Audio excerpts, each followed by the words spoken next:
neza, nitwa Mutuyemariuje Rachel, nkaba umukorerabushake muri Mental Health Dignity Foundation.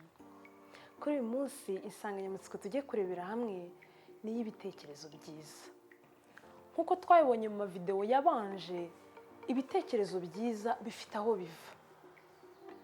Twabonye ko ibyo umuntu anyuzemo mu buzima bwa buri munsi, bibe byiza cyangwa se bibe bibi, bizagira ingaruka ku mitekerereze ye, amarangamutima, ibyiyumviro mu mubiri, ndetse bikagira n'ingaruka mu myitwarire ye muri sosiyete. Uyu munsi rero by'umwihariko tugiye kurebera hamwe ibitekerezo byiza.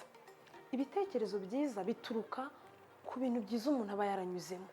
Urugero, ushobora kuba waratsinze, ushobora kuba washyingiwe, ushobora kuba wagraduatinze, ushobora kuba wibarutse umwana n'ibindi byiza byinshi.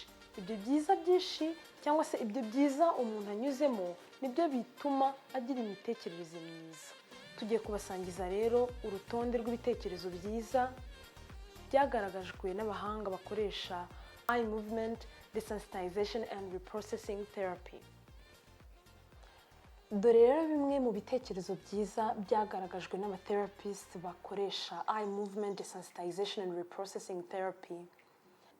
Abakiriya bagaragaza ibitekerezo byiza bikurikira: nkwiye gukundwa, ndi umuntu mwiza, nishimiye uko ndi, mfite agaciro, ndi umuntu wubashywe, ndi umuntu ukunzwe, nagenewe kumera neza, nagenewe ibyiza, nkwiye kugira ubuzima bwiza, nitaweho n'abandi, ndi umunyabwenge, nshobora kwiga, mfite umumaro, ndi umuntu w'ingenzi, nishimiye uko ndi, nagenewe kubaho, nagenewe kwishima, nabyigiyeho, nkora byiza nshoboye, nshobora kwizerwa, nshobora kwizera, birarangiye ubu ndaruhutse, nshobora kumva no kwerekana amarangamutima yanjye, nshobora kugaragaza icyo nkeneye, nshobora guhitamo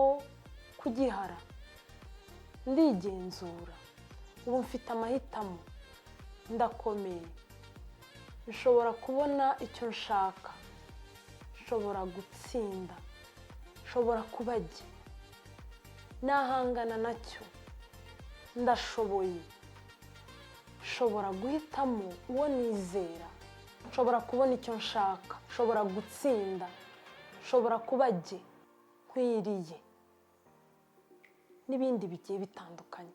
Nk'uko rero tumaze kubirebera hamwe, ibitekerezo byiza nibyo bigaragaza umuntu ufite ubuzima bwiza bwo mu mutwe. Umuntu niyisuzume ku giti cye, arebe imitekerereze ye uko imeze. Niba ari myiza, akomerezeho, akomeze ayishimangire. Nta bundi buryo rero umuntu akoresha ashimangira ibitekerezo byiza ni ukuba mu byiza. Iyo uba mu byiza, uba uri gukomeza kugaburira ubwonko bwawe bya bitekerezo byiza. Uwo ni umukoro wacu twese, kuko twifuza kugira ubuzima bwiza bwo mu mutwe, kandi kugira ubuzima bwiza bwo mu mutwe, icy'ingenzi tugomba kuzirikana ni uko biharanirwa. Ibyo ubayemo nibyo bizagira uruhare mu gutuma ugira imitekerereze myiza cyangwa mibi. Nyuma rero yo gusangira ibi bitekerezo byiza turebeye hamwe, dutangire twitoze kuba mu byiza, ari byo bishimangira ya mitekerereze myiza iranga ufite ubuzima bwiza bwo mu mutwe. Dukomeze kwiyitaho, tugire ubuzima bwiza bwo mu mutwe.